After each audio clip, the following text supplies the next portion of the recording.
Greetings, everyone. I'm Dr. Anth. If someone asks you, who discovered America, what do you say? If you're in the United States, you will probably say Christopher Columbus. But of course, that's really a ridiculous answer because there were millions of people living in the Americas long before Columbus bumped into the Caribbean islands. In this video, I'm going to talk about who really discovered the Americas and when.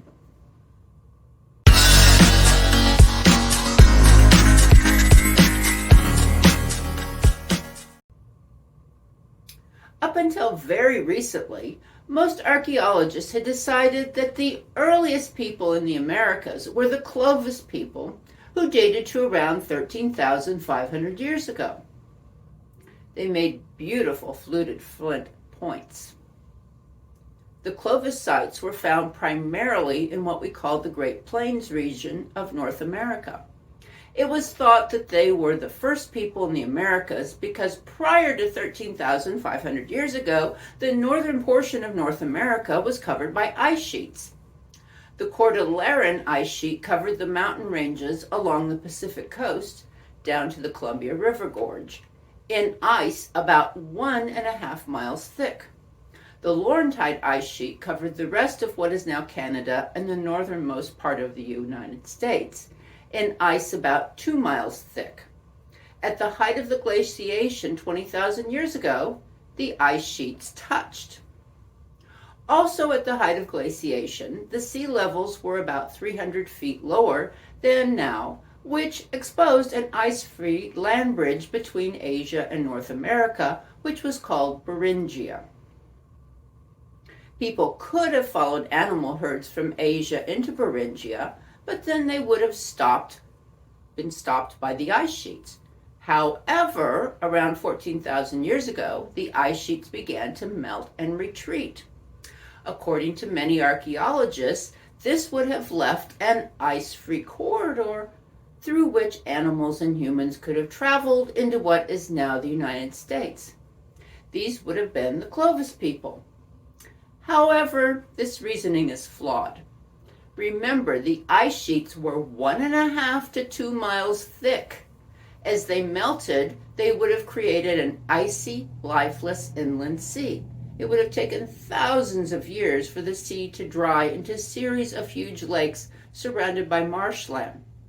We can see that the so-called ice-free corridor is still in the 21st century very wet.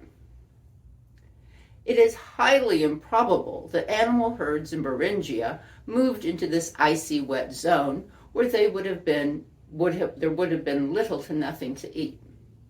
Logic says that we can throw out the idea of a habitable corridor from Beringia into the central region of North America at 14,000 years ago. A corridor around 5,000 years ago is more probable, but that doesn't work for the Clovis first idea of hunters streaming down an ice-free corridor in just a few hundred years to spread throughout North America and then into South America. If not Clovis hunters and an ice-free corridor, how and where did the first inhabitants of the Americas arrive? We know from paleoarchaeology that humans were living in East Asia for hundreds of thousands of years. During the past few 100,000 years, ice sheets expanded and contracted, causing sea levels to rise and fall. At times, places that are now islands were connected to each other and the mainland. Humans prefer to live near water sources and particularly along coasts. Shellfish and other sea resources, which are rich sources of nutrients, especially good for brain growth, are easily gathered at low tides. As populations increased, small family groups would have moved some distance away so that they would not overharvest one area, but could still remain in contact with extended family and friends. Over a very long period of time, human groups moved all the way around the edge of the Pacific Ocean into what we now think of as the Americas. Where there were rivers, some groups probably followed the rivers inland, while other groups continued following the coastline. Along the Pacific coast of North America, the only major river that can be followed fairly far inland was the Columbia River. But even that river does not provide a passage to the central region of North America. People would have continued moving down the coast until, after thousands of years, they came to the Isthmus of Panama. This narrow region connecting North and South America is easily crossed, so that at this point, some groups would have continued down the Pacific coast of South America, while other groups continued along the Caribbean coast of South America, and still others would have continued up the Caribbean coast of Central America and along the Gulf Coast of North America, until they came to the mouth of the Mississippi River. At the mouth of the Mississippi, some groups would have begun traveling up the river, while others continued along the Gulf Coast. This movement of groups of people would have taken thousands, probably tens of thousands of years. This means that the Clovis sites were not the first sites in the Americas, but were among the more recent of the indigenous Paleolithic sites.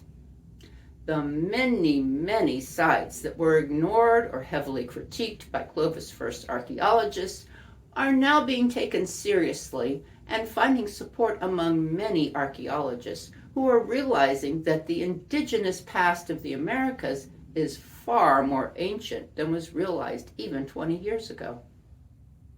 There is a site along the California coast that dates to 130,000 years ago.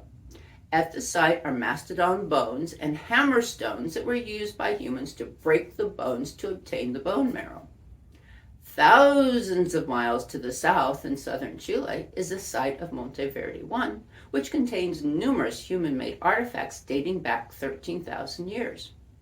There is also another site at Monteverde dated to 33,000 years ago. Groups of people who migrated at the mouth of the Mississippi and moving up the river also moved along the tributaries. The Mississippi watershed covers a vast portion of what is now the United States. Many indigenous Paleolithic archaeological sites have been found along the watershed. In New Mexico, there is a site of human footprints dating to 23,000 years ago. In Texas, there is a site with many lithics, stone tools, dating between 16,000 and 21,000 years ago. Meadowcroft Rock Shelter in Pennsylvania, a lithic site, dates to 16,000 years ago. This is just a tiny sample of the sites of the indigenous Paleolithic that predate Clovis sites. The ancestors of the indigenous peoples of the Americas have been in the Americas for tens of thousands of years, perhaps over 150,000 years. Some might say they've been in the Americas forever. Thanks for watching, and please subscribe to my channel.